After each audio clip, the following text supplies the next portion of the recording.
ব্রেকআপের পর আবার ভালোবাসা। রাত তখন প্রায় 2টা। পুরো শহরটা নিস্তব্ধ, কিন্তু রিয়া রমনটা যেন ঝড়ের মতো তোলপাড় করছে।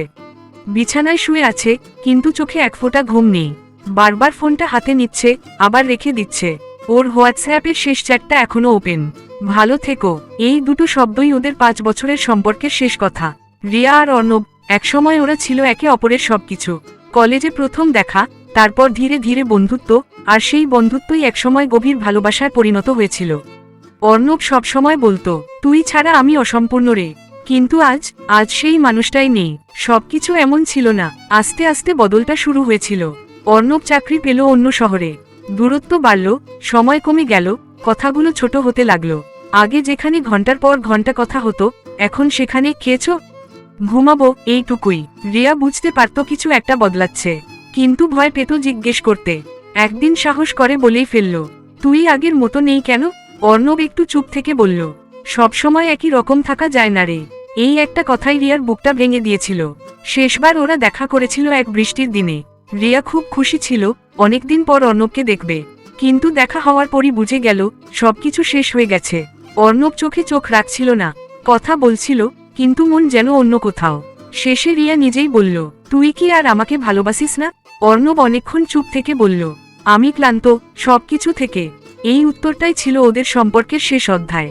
রিয়া কিছু না বলে উঠে চলে গেল, পেছনে ফিরে তাকায়নি একবারও। ব্রেকআপের পরের দিনগুলো ছিল সবচেয়ে কঠিন। প্রতিদিন সকালে ঘুম ভাঙত, কিন্তু মনে হতো বেঁচে থাকার কোনো কারণ নেই। যে মানুষটা প্রতিদিনের অভ্যাস ছিল, সে হঠাৎ করেই অচেনা হয়ে গেছে। রিয়া সোশ্যাল মিডিয়া বন্ধ করে দিল, বন্ধুদের সাথে যোগাযোগ কমিয়ে দিল। রাত হলেই কাঁদত, পুরনো ছবি দেখত, পুরনো ভয়েস নোট শুনত। কিন্তু একটা সময় বুঝল, এইভাবে চলতে পারে না। একদিন রিয়া ঠিক করল, আমি নিজেকে নতুন করে গড়ব। ও আবার নিজের পছন্দের কাজগুলো শুরু করল, গান গাওয়া, বই পড়া, আর নিজের জন্য সময় দেওয়া। একটা ছোট ক্যাফেতে পার্ট টাইম কাজও শুরু করল। সেখানে মানুষের সাথে কথা বলা, হাসিমুখে কফি সার্ভ করা, এসব ওর মনটা একটু একটু করে ভালো করে তুলছিল। সেই ক্যাফেতেই একদিন এলো আরিয়ান। প্রথম দিন থেকেই ছেলেটা একটু আলাদা ছিল, চুপচাপ কিন্তু ভদ্র। প্রতিদিন একই টেবিলে বসে কফি খেত আর বই পড়ত। একদিন রিয়া নিজেই গিয়ে বলল, আপনি প্রতিদিন আসেন, কোনো বিশেষ কারণ? আরিয়ান হেসে বলল, শান্তি পাই এখানে। ওদের কথাবার্তা শুরু হলো সেদিন থেকেই। দিন যেতে লাগলো, কথা বাড়তে লাগলো। রিয়া প্রথমে নিজের অতীত লুকিয়ে রেখেছিল, কিন্তু একদিন হঠাৎ সব বলে ফেলল। অর্ণবের কথা, ব্রেকআপের কথা, কষ্টের কথা, সব শুনে আরিয়ান শুধু একটা কথাই বলল, সবাই তো থাকতে আসে না, কেউ কেউ শুধু শিখিয়ে দিয়ে যায় কিভাবে শক্ত হতে হয়। এই কথাটা রিয়ার মনে গভীরভাবে বসে গেল। রিয়া বুঝতে পারছিল, ও আবার হাসছে, আবার খুশি হচ্ছে। আরিয়ান কখনো জোর করে কিছু করেনি, সব সময় দিয়েছে, স্পেস দিয়েছে। একদিন হঠাৎ রিয়া নিজেই খেয়াল করল, ও আর অর্ণবকে মনে করে কাঁদে না। এটা কি ভুলে যাওয়া, নাকি নতুন কিছু শুরু?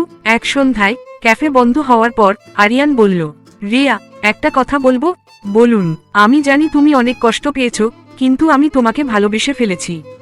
রিয়া চুপ হয়ে গেল, মনে হচ্ছিল আবার কি একই ভুল করবে। রিয়া ধীরে ধীরে বলল, আমি ভয় পাই, আবার যদি ভেঙে যাই। আরিয়ান শান্ত গলায় বলল, আমি প্রতিশ্রুতি দিতে পারবো না যে কখনো কষ্ট পাবে না, কিন্তু এটা বলতে পারি, তোমাকে একা কষ্ট পেতে দেব না। এই কথাটা রিয়ার চোখে জল এনে দিল। কয়েকদিন ভেবে রিয়া একটা সিদ্ধান্ত নিল। ও বুঝল, সব ভালোবাসা একরকম হয় না।